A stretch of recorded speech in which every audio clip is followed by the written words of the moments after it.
Well, good morning, Team ET. Welcome to another incredible live broadcast. Today, I'm extremely pleased to be sharing the stage with Dr. Douglas Kong, who's a business and performance coach stationed a little bit south of where I am in Singapore. So, Dr. Kong, you're certified as both executive coach and master life coach. So, welcome to the ET project. Wonderful to have you join us. Thank you very much for your warm welcome. It's a privilege for me to be here. Thank you. It's great that we have the opportunity to connect and to chat about a subject that's very close to my own heart. So I look forward to our conversation. If I just do a little bit of your background, you studied psychotherapy and you specialize in stress management, psychological trauma, and a thing called object relations attachment psychotherapy. So is object relations attachment similar to PTSD, or is that totally different? Oh, object relations attachment. There are two separate theories. Object relations deal with how we view the world and our relationships. Right? It postulates that there's an external world out there made up of real relationships and an internal world inside our head which mirrors that. Ah, So how I relate to the real world depends on my internal world. And mm, my internal world is formed by early childhood experience. okay. So if I have good parents, I view the world as nurturing. If I have abusive parents, I view the world as frightening and as painful and harmful to me. So when I view the world outside, the schemes inside my head inform me. So if I have a harmful and very a fearful and traumatic background, if I see you as potentially traumatic. Right. That's how I view the world. And let's say if I have a traumatic background, I see you as traumatic. And over time, you're so nice to me, I can slowly change my view of the world. Mm, And that's how psychotherapy works as the experience of the real more and more deviate from the internal patterns, more and more the client or whoever experience it can internalize that into a new mode of functioning. So that's object relations theory. It's a very powerful theory when we work with people. Attachment theory is somewhat different. Attachment theory has to do with how we form deep relationships, as in family relationships or intimate relationships. Attachment theory helps us to explain a lot of behavioral and personality disorders. So by combining the two, you become a very powerful model for which to understand behavior. Attachment theory is most useful in couples therapy and in working in very close relationship as in business partnership to figure things out. So I use this, and they're different from post-traumatic stress mm, disorder or PTSD or psychological trauma. Psychological trauma refers to the experience of early or later life, uh, right. as in, for example, uh, traumatic sexual abuse, or say an accident, or in the US, you'll be war Mm, abroad. So this traumatic experience cause changes in our internal world. So object relations inform us what will happen. Same with attachment theory. If I've been sexually abused by a partner or physically abused or whatever form of abuse I experience, it will impact the way I relate to people. And so once you know the impact, you can slowly change and help them to recover. And one thing I notice, sometimes a lot of problems in the boardroom arises from traumatic experience. mm, Or when an organization faces stress, sometimes you see leaders totally helpless. That's because there have been traumatic situations before where they feel very helpless. So when they are faced with organizational stress, they are not able to assume the leadership role and take charge mm. because they're so traumatic, hurt by trauma previously. So that explains why this happened. And when you understand this, you're able to help them move out of it. Right. This is a really fascinating area of psychology, as well as without pretending from a coaching perspective that we go into that, but with that understanding, it definitely helps coaches to be able to relate better with their Sure, clients. So absolutely. you've just given me a new area to do a bit more research on object relations and attachment psychotherapy. So thank you for that. I look forward to diving in a little bit deeper on that probably as we go through.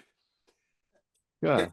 If I continue looking at your profile, so you've also completed a number of what you describe as non-graduating courses or topics that align with the MBA programs. And it Yeah. sounds like we have somewhat of a similar approach in this regard. What's the reason that you don't do the whole program? Is there a reason for not doing the Uh, MBA? not really. I take the MBA program of Chicago University. They do courses to interest people, Mm, and of course, I do mostly with strategic management, leadership, things like that. mm, So they help me to understand about the operational and other aspects, including the financial aspects. right. Why didn't I pursue an MBA? I think to do an MBA, you need a lot of discipline and a lot of time. Mm, And I figure out that do I need that? MBA has a research component. So I'm a researcher. I know what it means to manipulate research statistically, and I've seen people doing that. yeah, So I'm familiar with research techniques. And so I asked myself, do I need these letters after my name? After all, what you want is the knowledge. exactly. And the fact that I've internalized the knowledge, I've written books on the subject, tells you one thing, it's there. So to be able to produce this thing will be what they call the secondary qualification. Your Mm, MBA is a primary qualification, and the tertiary will be when people acclaim and acknowledge you, then you have it.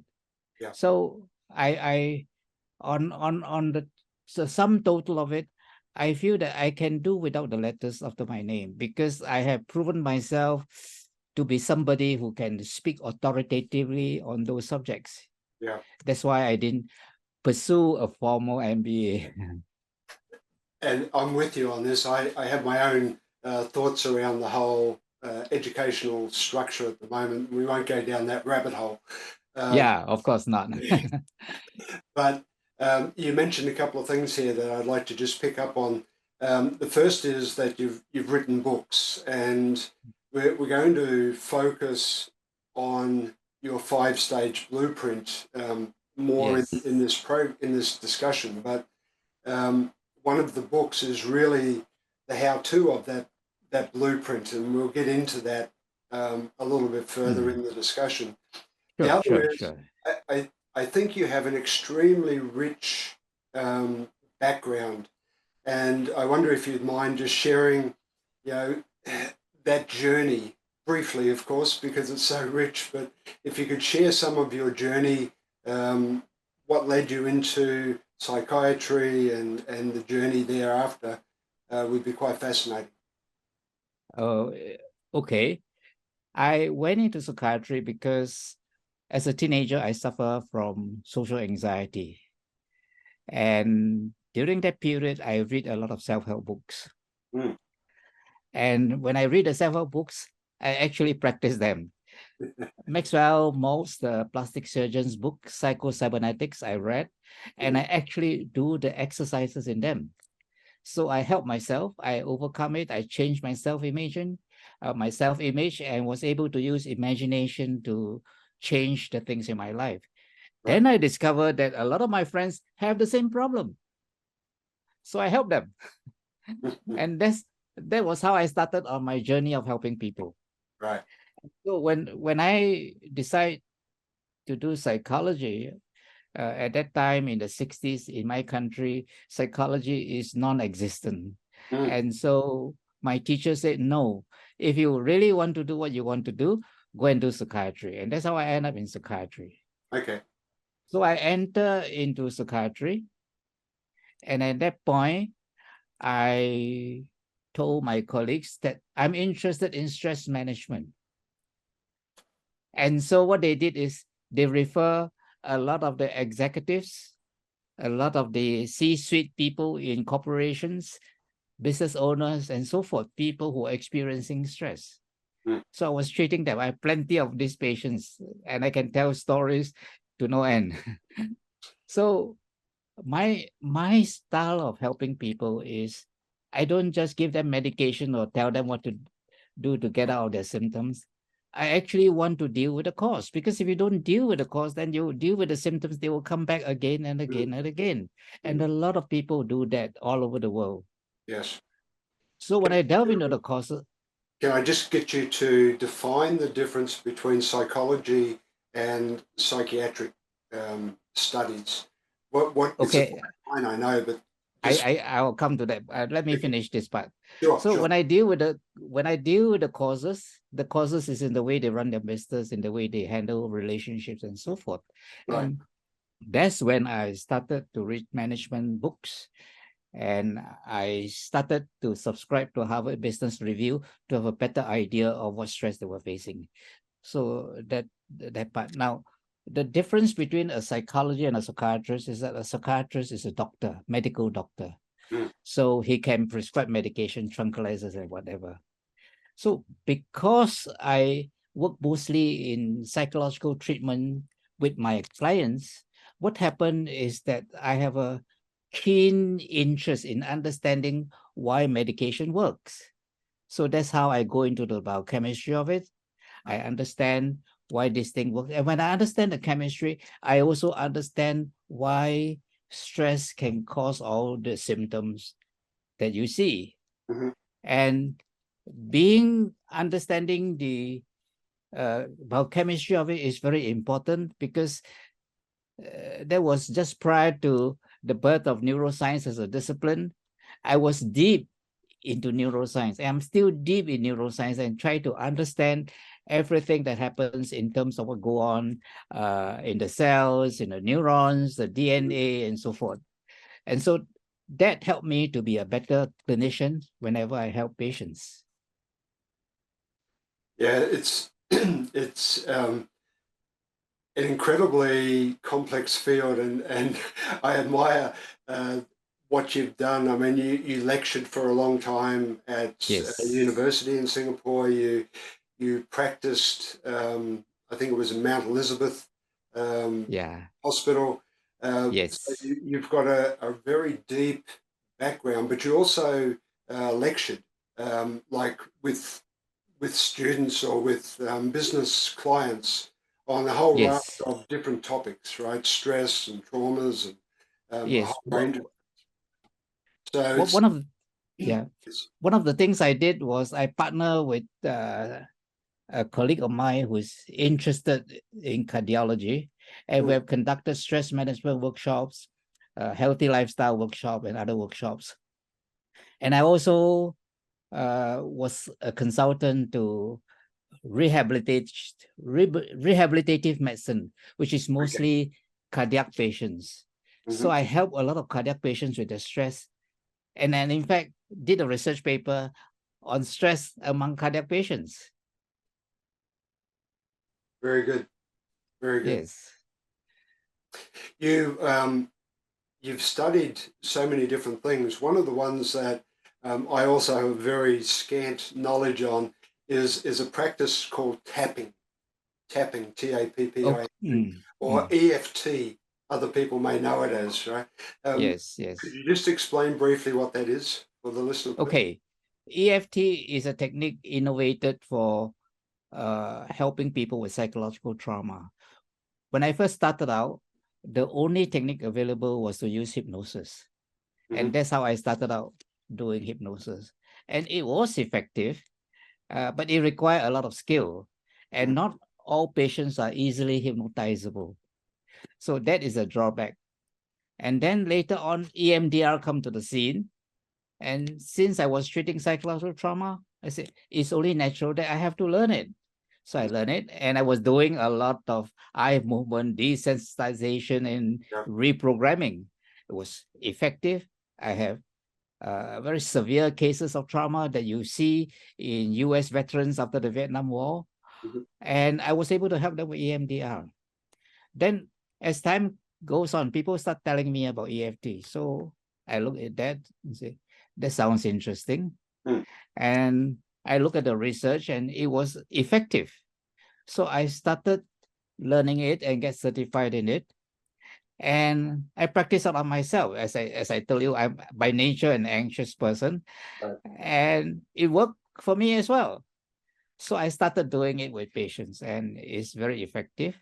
Mm. And nowadays, what I do is because it's so effective in conquering trauma and any psychological symptoms that you may have, I actually developed a technique of meditation which involve EFT at the start of it and at the end of it. One, to get rid of the anxiety or whatever that may be bothering you. And at the end of it, to install new ideas and new concepts that you want to internalize in your life. And it's very effective. Mm. So it involves essentially, I think there's 7 points. The palm of the hand at the side of it, Mhm. then the head, Yes. then the eyebrow point, the side of the eye, below the nose, below the lip, the collarbone, and under the arm. Right. So this in sequence seems to work. It's interesting, but I know something very interesting. EFT professionals say that it follows the Chinese concept of meridians, and it works.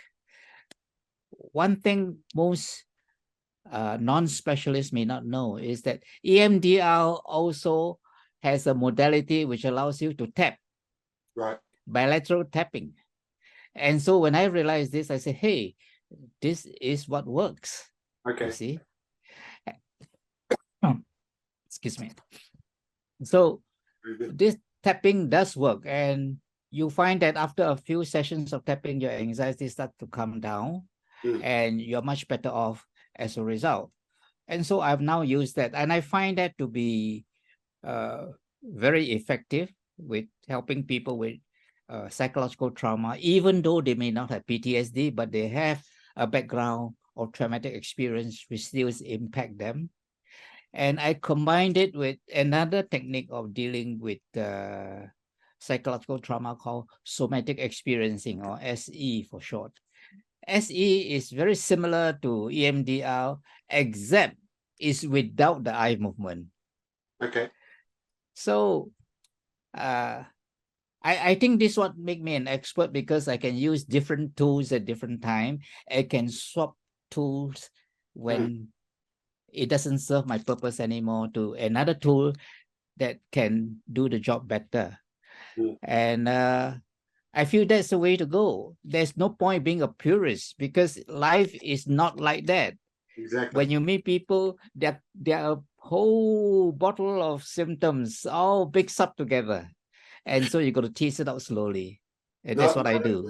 Individually, but when you bring a group together, it's just a whole mixture, right? And quite extraordinary. So you have a very broad base of knowledge across the medical as well as the traditional Chinese medicines, I guess. Have you ever practiced acupuncture, or have you ever studied? You mentioned the meridians. So I just wondered if you ever studied acupuncture. I have not studied the practice of acupuncture, but I've researched in the way it's effective in autism and a few other conditions. When I dislocated my hip, I did go and see a former neighbor of mine who is acupuncturist, and it was cured completely. So it does work. And I can tell you that if people don't believe in meridians, when I go for the acupuncture for my hip dislocation, when the physician put the needle at certain points, you don't feel anything. Then when it hits certain point, you can feel the energy shooting down your leg. Now that is a meridian. And you cannot have that shooting sensation if there's no meridian there. Mm. It doesn't correspond to any nerve. So it must be some energy channel there that actually activate the surge of energy. Right. And so I think that there's enough scientific evidence to support the fact that acupuncture is indeed powerful and useful. Except that if I had migrated to any Western country, I'll probably learn acupuncture just to make myself more useful. Right. Right.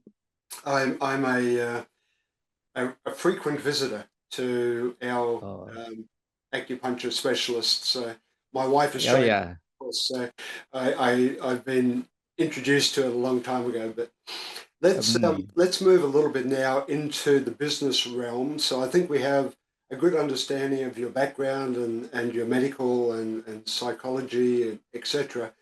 Let's move now into your exposure within business, and we'll eventually get to our theme, which is talking about your 5-stage blueprint. But I noticed that you're also involved with the Rotary Club. You're a volunteer with various NGOs. So Yes. where do you find the time to do all these things on top of your very busy work schedule?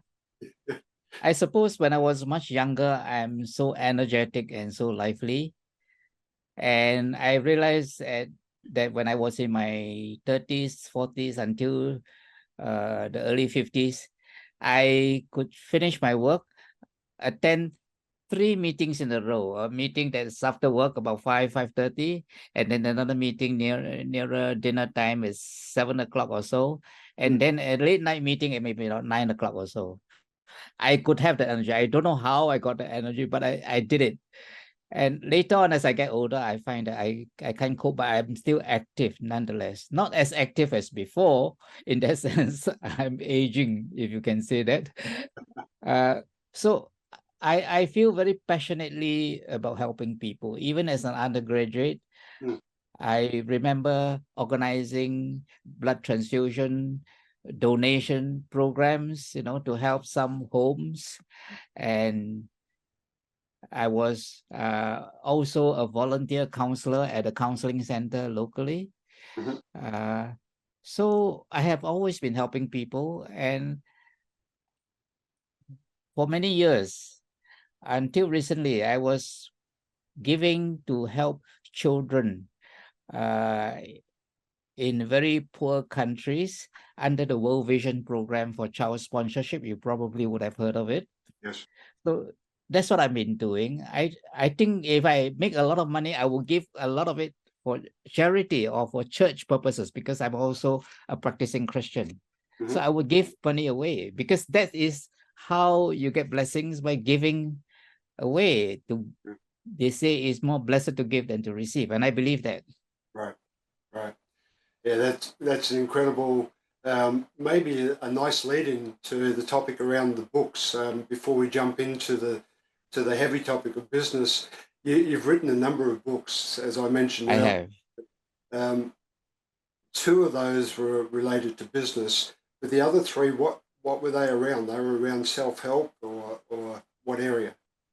Okay, these 2 books that I wrote is available on Amazon and most online stores. One is on conquering panic attacks.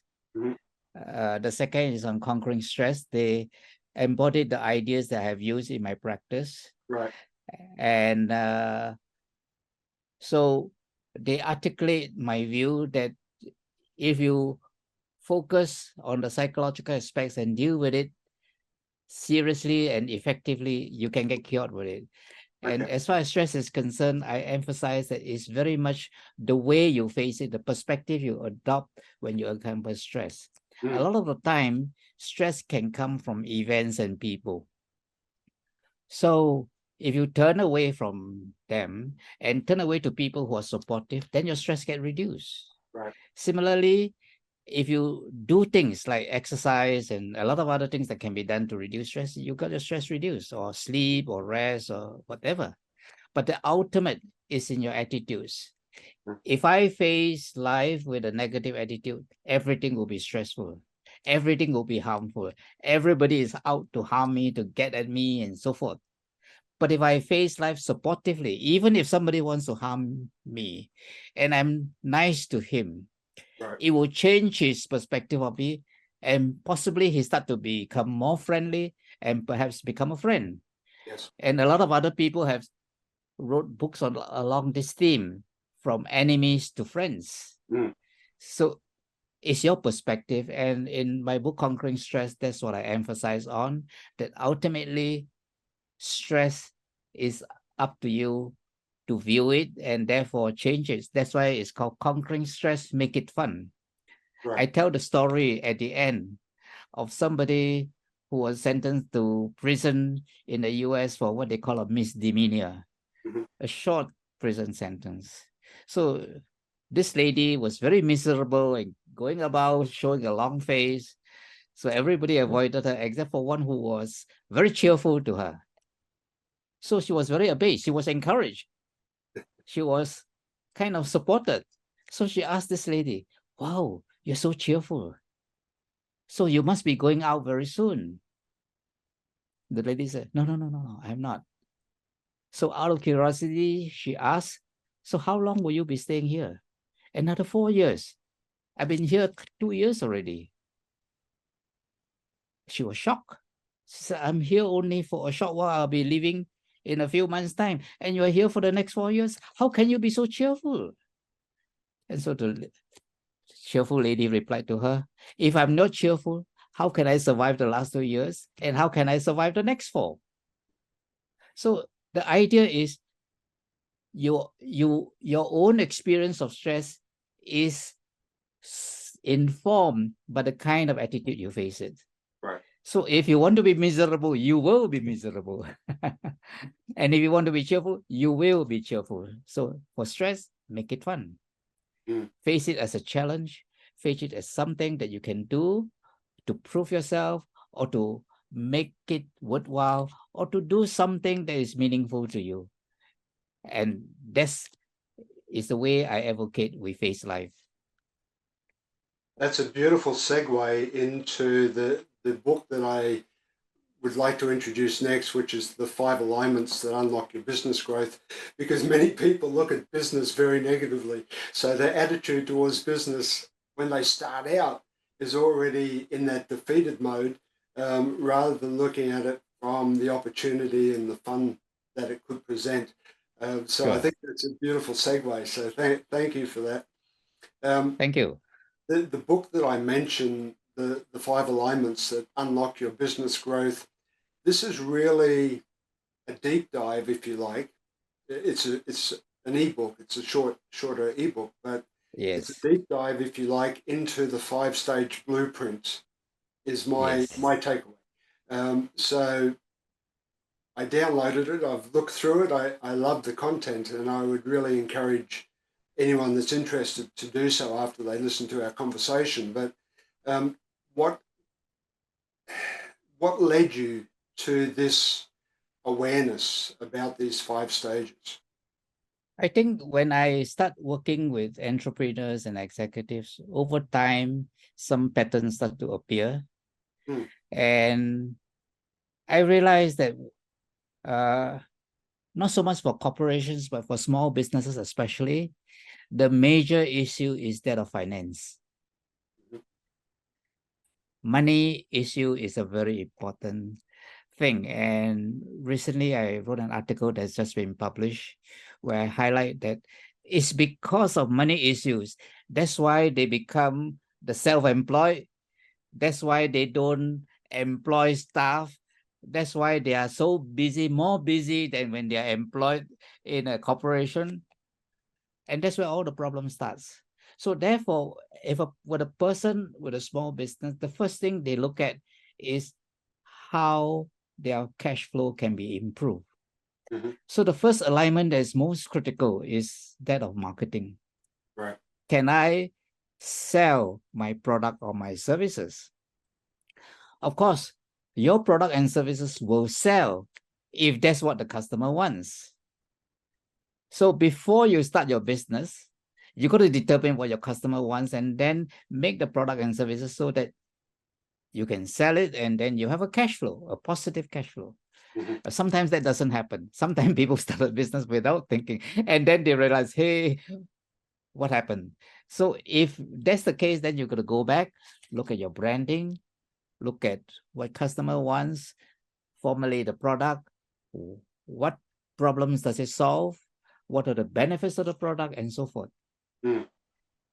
So if you already, Please keep going. so if you already have the product, then, and it's not selling as well as it should be, although people need it, then it's the way you formulate the whole thing, the way you formulate your branding. And that's nothing to do with brands or logo or whatever. It's to do with the promise you give to your clients, to your customers. Right. So your branding is important. The way your product or service is packaged is also important.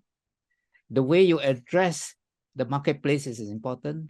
What pain points do you solve for your customers and clients? Listen to the clients, their feedback, and so forth, and you have an idea of what they are looking for. And so you position yourself with respect to that. And once you do that successfully, your products and the services start to be sold. You have a positive income, your cash flow is good. So the first thing is, before you do anything, look at your cash flow, and you will tell you what to do with your marketing. So I've written an article on that and published it somewhere. So when you have a positive cash flow and you have enough resources to do other things, then you want to be more profitable. So you look at your employees and you look at your processes. Now, these are very standard things in the business world. To get your employees to be loyal and effective, you need to engage with them. You need to listen to them, to their feedback, make changes if necessary, and work with them so that they become loyal people who can represent you to the customers, because the customers don't see you, they see your employee. So if they're not loyal, if they are not aligned with you, you're not there. So then the processes, many times you find, whether it's a service company or product company, oh, we don't have it, you have to wait for 2 weeks. Oh, and there are a lot of what they call gaps or time wasted waiting. And so looking at the process, you learn how to reduce wastage, make it more effective. And when you reduce wastage and your work processes, your delivery processes becomes effective, your profitability goes up. So these are the fundamentals. Behind that are very basic thing to do with work culture. I'm about to finish an article on collaboration, how if I introduce a culture of collaboration in my business, where everybody in my business work with one another and collaborate instead of in their own respective silos, the organization is more effective in everything it does. And there's real, genuine teamwork, rather than teamwork where one person in the team does all the work and the rest of the team are freeloaders, that kind of thing. And so the fourth alignment is that of the work culture. And the last alignment is, to have this kind of business, what kind of leader you have to be? You have to be a very flexible leadership. When there is competition, like for example, now the competition between Huawei and iPhone is a competition. And so when you're in a competition, you have to be authoritative. You have to be orders given and orders taken, that kind of thing. So that's competition.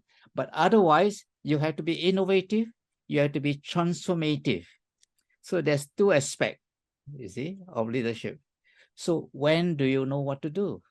When I was in the army, I at one time was put in charge of a medical center where reservist batches would come in for training. and I see how different officers perform. And one group of reservists came in with their officers, and their officers were superb. In performance, they were the highest, but the leaders were very tough on the men. Very tough on them, high targets, push the men, and they performed. But after the task, what did they do? The officers were very generous to the men. They buy food, they buy all kinds of things, entertainment, and they really have a good time with the men when they are resting. So no wonder the men were so loyal to their leader, because these leaders actually have an interest in his own men, his own people. Mm. And so that's the kind of leadership we need, for a flexible leadership depending on circumstances, and one they are deeply interested, who is willing to engage them, reward them when necessary, but at the same time, he can command all the best performance from them, and they will follow you. That's what I know. Well, you've given me so many leads to talk about different things here. Let's go through them one at a time. And Okay, sure. So back to your first point, or stage one, which is around marketing and the cash flow, and then how you market. You mentioned something that I think is really interesting, in that you have to identify what people want. Yes. A lot of times I see people who identify what people need, Yeah. but the client doesn't always understand that they want it. Right? Yes, indeed. Yeah. And I see people get tripped up at that point quite often, right? And they're probably 100% right. The client needs what they're thinking about, but the client doesn't have any interest in it. They want something else, and they've missed that connection. So I think that's a very interesting point to start with, and then identifying those pains and finding how you can solve them, and then market around that. Essentially, is what I took away from what you said in relation to marketing. Is Yes. that correct? Yeah, I think it's important that people need a lot of things, but they may not want them, because everybody has the same need, and everybody is kind of accept the fact that they don't have that need met. I mean, the story is told that entrepreneur sent his son to Africa. I don't mean it in a negative way, but just to illustrate the point. So the first son went to Africa. They're selling shoes. He said, "That Africa is not a market for us. In Africa, they don't wear shoes. They have no need for shoes." So he was disappointed. So he sent a second son to Africa. And he went there and he saw what he saw. Nobody wears shoes. So he reported back to his father, "Father, nobody in Africa wears shoes. If we convince them that it's better off for them to wear shoes, we have a big market there." So this second son is able to convert that need by articulating, by reframing it in a way. And in psychology, we have this technique of reframing. So I can go through something negative and I say, "Terrible, it happened to me." Or I can reframe it. Because I didn't have it, I probably escaped some other outcome. Right. So if we reframe the need into something, and that need could represent a want, which if fulfilled, if let's say every day I've been eating rice and somebody come along, and Singapore is a food paradise, as you know. Yes. And say, "Hey, this thing is wonderful. I noticed recently that kebabs have seen an uptick and people are starting kebab restaurants." Okay. So if I introduce something new and I kind of stimulate interest, then people begin to want it. So it's how you formulate it, and how you reframe it, and how you identify the pain points. Yeah. So if they don't have a need for it. But if they have it, what does it fulfill? And put it to them, is that something that you may want? Yeah. And eventually that's how progress is made, because we develop new appetites for something. And so if you have something that innovative that nobody needs them, Yes. iPhone is a good example. Yep. Right? Nobody needs them at one point in time. We live without iPhone, we live without handphones, we were all depending on landlines, but it was introduced and now it's a need Yes. and Absolutely. a want. It's So that's how it is. right? It's a demand. So you employ somebody. Correct. The first question is, when do I get my iPhone? Yeah. Yes. Indeed, I think that makes a point. Yeah. Very good. So the second stage we talk about is HR, or you talk about is HR. Yeah. And one thing that jumped to my mind when you introduced that area about people is, as a solopreneur, or somebody that's moving into business and they're doing everything themselves, just like you said, one of the struggles that they grapple with is letting go of control. And if they bring somebody else on board to help them with the workload, they also need to share that workload. And some people, or a large number of people, struggle with that release of control.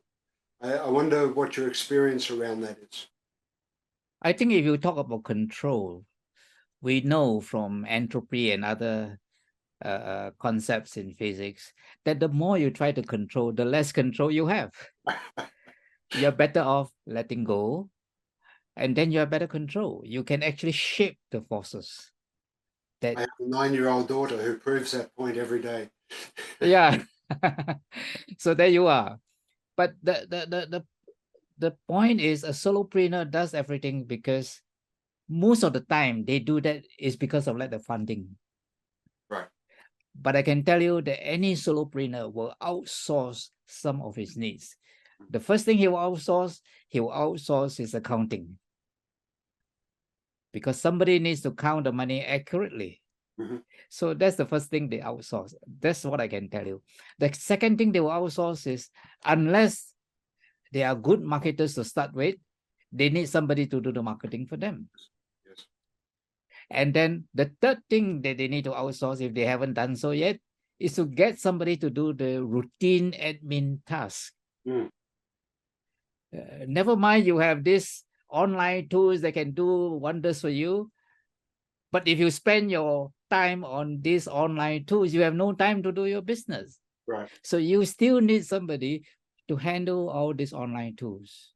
It's the old adage of you need to spend time on your business, not in your business. Sure, exactly. That's exactly the punchline that I always give. Right. You spend time in your business like most solopreneur does. You don't have the time and you can't make much. Mm. But when you begin to delegate, as entrepreneur, now a big time guru says, when I do the marketing, I'm so good, I can get 5 clients in a day sign up. But if I employ marketers, each one of them can only sign up 2, at most 3. But if I employ 5 of them, even each sign up 2, they have 10. That's double my output. Mm. So when you start to delegate, when you start to train people to do what you're supposed to do, they may be less effective than you are, but that's actually how you scale up. Right. And so when you want to grow your business, you really got to think in what I call systemic terms, systems theory, Mm-hmm. where you think of your business in terms of system, your marketing system, your sales system, your fulfillment system, your customer relation system. And now everybody's in social media, somebody to do the social media. So when you think of different systems, it's easy to delegate.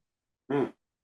The trouble is, when entrepreneurs start to delegate, if they don't think in that systemic way, they employ somebody and ask that somebody to do everything from social media to what have you. is totally unrealistic. Yes. When you think in systemic terms, you begin to develop the foundation of a business that can grow. And that's how solo entrepreneurs can grow out of that. A group of people whom I am passionate from is coming from a therapist background, is those professionals who are therapists or offer therapy services. Yes. They love what they do, but most of the time they end up as a solopreneur, as a self-employed professional. And there's a way for them to transform their practice into a business. Mm. And this is exactly one of my mentees, a psychologist I mentored. When I left that practice to go into private practice, and she asked me, how about she going into private practice? So I told her, because she come from a wealthy family. I said, you should get your own premises and then begin to lease out your own premises to other people and then grow a business out of it. And she did that. And now her practice is a thriving business in that way. That's how it works. Yeah. Yeah, very often it takes somebody from the outside looking in to be able to see what you can't when you're so close to the action yourself, right? And Indeed, absolutely. that's the value of people like ourselves who are coaches in areas like this, that can see things that we often overlook when we're looking ourselves, right? And Yeah, to your point, I mean, you've touched on the third stage there, which is the operation side, with that systemic view, and getting the processes and the systems in place is so critical as you yeah, start to expand, right, or as you prepare yeah, to expand, so other people can follow the intent or follow your direction without you needing to be the person that's always there holding their hand, right? yeah. I think that's In, such a critical part that a lot of people also miss. So, yeah, I'm on board with you with that. The fourth stage you talk about is business strategies and work culture. I guess sort of fit together, but um, as a person working in corporate versus a person that's more of an entrepreneur growing their business, I guess it's easy to feel that as the entrepreneur, the culture is really me, right? As I grow that business, whereas I don't have much influence in a corporate environment, and therefore I don't worry too much about it. And there, to make that connection, what I'm meaning by that is, if I come from corporate and I start my own business, I'm probably not that aware of the cultural need or how I build the culture. So what would you suggest for people in that area? How can they be conscious of building that culture? okay. You're likely to be right when you say that most people are not aware of the kind of culture that he or she might have as a solopreneur. That's definitely true. You become aware of your culture when you talk to your employees, your people, Yes. or you start talking to customers and ask them, why do they like you? Would they continue buying your product or continue to work with you? Or Mm, why would they leave? right. And you have them telling you, because you have these qualities, you are committed to people. Yes. Oh, that's your culture. Huh? They tell you you're loyal. You go out of your way to make things happen so that I can be satisfied. And I'm impressed by that. So these are the kind of values, these are the kind of attitudes that inform the way you work. Right. And so your employees will automatically align themselves to your culture that you are promulgating.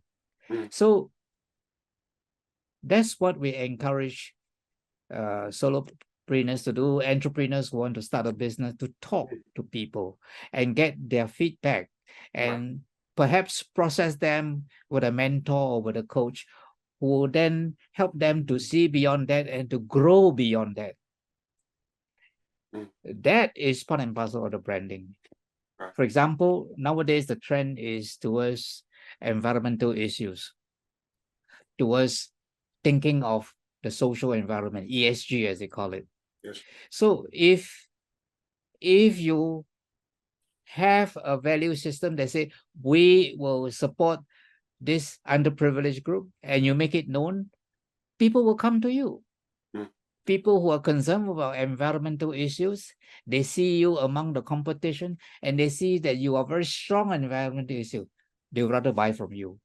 So that's part of what I call our branding, because of who we are, what we promise to customers. So customers follow us because of the work culture and the kind of values that we hold. And this is very important because nowadays people basic needs are met. What they need nowadays, when you want to buy any simple thing, you have so many choices. Yes.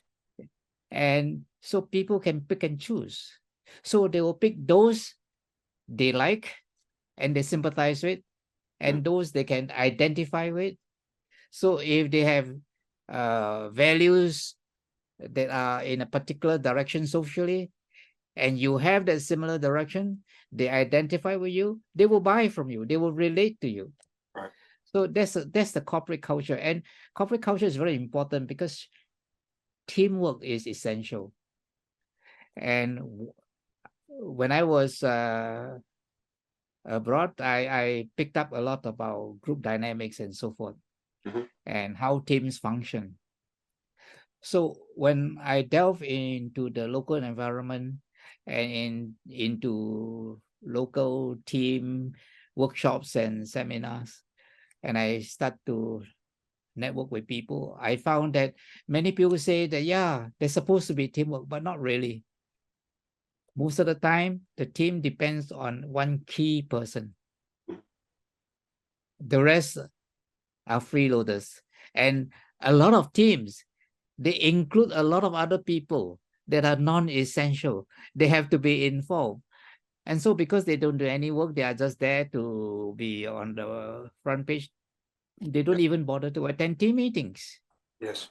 So your team must be effective. That means your team must be focused and every member of the team must be able to contribute and share. So things that need to be informed, they can be informed in any other way, but they don't have to be in the team. Right. So this is how you break down silos. And if you have a culture of collaboration, people will share voluntarily. People won't say hide what they have because they feel that if they give everything out, they have no more influence over you. No, that's not the thing. The best influence is if you are a leader that can empower others to do together for the sake of the business, for the sake of getting the objectives fulfilled. That is the kind of culture we want to have. Yeah. And that's a great lead into the last stage, which is leadership. And you mentioned something that I picked up on when you were talking originally. There's not one correct or one only style of leadership that you need to be able to pull from as a leader. It's very dependent on the circumstances that you're involved in. You probably have an overarching style, but in each individual circumstance, you need to be able to maybe take that authoritative approach or take that transformative style or be the coach. It depends on the circumstance to a large extent. I'm just wondering what your thoughts are on that. Okay, a leader is a leader because he's able to take the lead. He's able to initiate and do all the things. If you don't have that capability, you are obviously not a leader. That's what we need to realize. But having said that, there are many leaders that are there by virtue of circumstances or whatever, or because they're intelligent enough to come up with an idea and they're able to push it through. But then they may not be good leaders, you see. The thing is, the best way to look at leadership is to look at your turnover of staff. If staff keep coming and going, that means something is drawing them in, maybe because of yourself as a leader, but something is also pushing them away. Right. And so it's important to understand why, you see. So I know in some countries, the idea is to pay your staff as low as possible.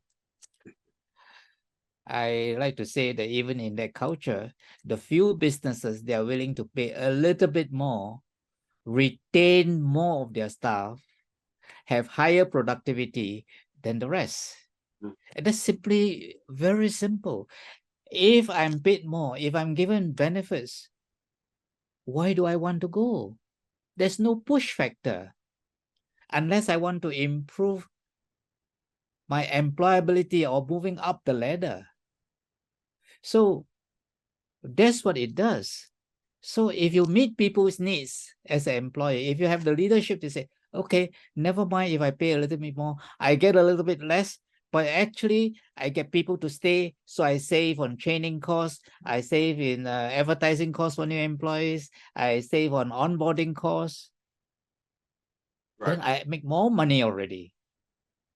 So leaders must understand that when you work with people, the more people like you, the more people will follow you.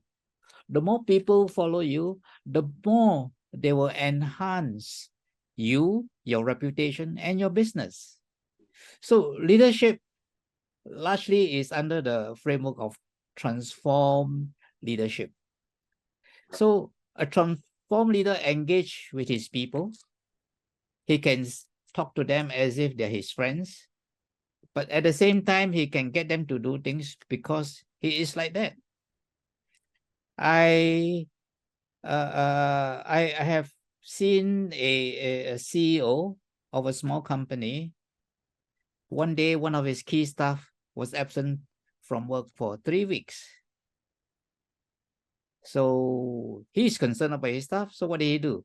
He would go and visit his staff. So when he go and visit his staff, he discovered that the staff was embarrassed and ashamed and dare not face him. He managed to get the story out from the staff. The staff has gone to the casino, blow a fortune of $30,000, and embarrassed and frightened to go back to work. So when the CEO heard that, he says, he think a little bit, and then he told that staff, look, I will clear all your debts. You don't gamble anymore. You work for the company, and every month I will deduct a portion of your salary to pay off that 30,000 I loan to you. Will you accept that? Of course, the employee accept that. Nobody gave him that kind of a lifeline. So you can imagine that this employee is doubly loyal to this employer who have saved his skin. So that's the kind of employees you need. That's the kind of leaders you need, who is interested in his people, who will save them from distress and see them through their difficulties. It's a hugely powerful story, and the It 5 is.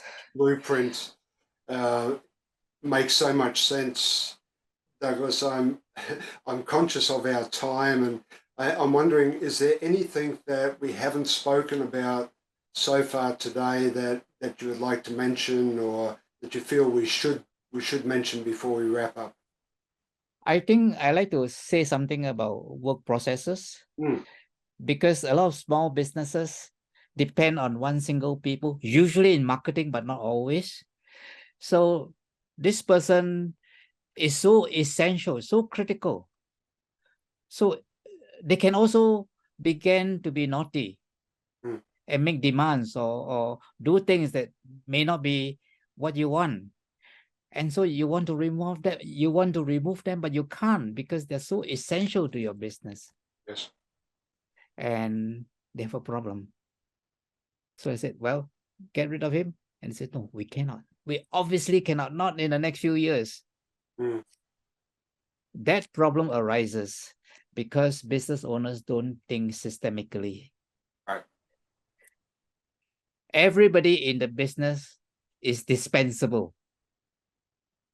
That is an important concept to remember. And how do you make every person dispensable? By having work protocols, or as they call it, SOP, standard operating procedures. Yes. When you have SOP, what happened? When the SOP, everything is standardized, everything can be duplicated, nobody is dispensable, everybody can be moved around, easy to expand your business, because when you have SOP, people can be trained to follow the SOP with varying degrees of proficiency, different productivity. That doesn't matter, it will come with time. But when you standardize it, it's easy to get people to work in teams, it's easy to scale up, it's Yes. easy to move people around to wherever the need may be, and you are not beholden to an employee who is so key that if you get rid of him, the business collapses. And I've seen that happen. I've seen a person who is in marketing who is so efficient that when he go and start his own business as a competitor to that original business, I've spoken to the person who left and also to the CEO as well. The CEO was almost in tears because he was over dependent on one particular person. And in small businesses, you should not allow it to happen anytime at all. That's a great message to finish our conversation on, and thank you for that. Thank you. Dr. Douglas Kong, where can people go and connect with you if they want to learn more about what you're doing or follow you or engage with you? They can follow my Facebook page, Optimal Zone Performance. My website, Optimal Zone Performance, are full of my blog site. They can also follow me on a website, douglaskong.com, where they can download the book on 5 alignments and also purchase another book, which is about our experience as an entrepreneur. That book is particularly inspiring, I'm told. And if they want to talk to me, they can also book a call with me at douglaskong.com. We'll make sure we put a link to all of those in Yes. the notes. So, look, it's been a truly fascinating conversation. I really appreciate the opportunity to connect with you. Hopefully our listeners have enjoyed the listening as well, and we'll take the next step to find out more about what you're doing. So thank you so much for being on the ET project. Thank you so much for having me. I'm very happy and delighted to talk with you. So what are you waiting for? Hit the subscribe button below and click on the bell icon so I can pop up in your feed occasionally with a great tip for your ultimate growth.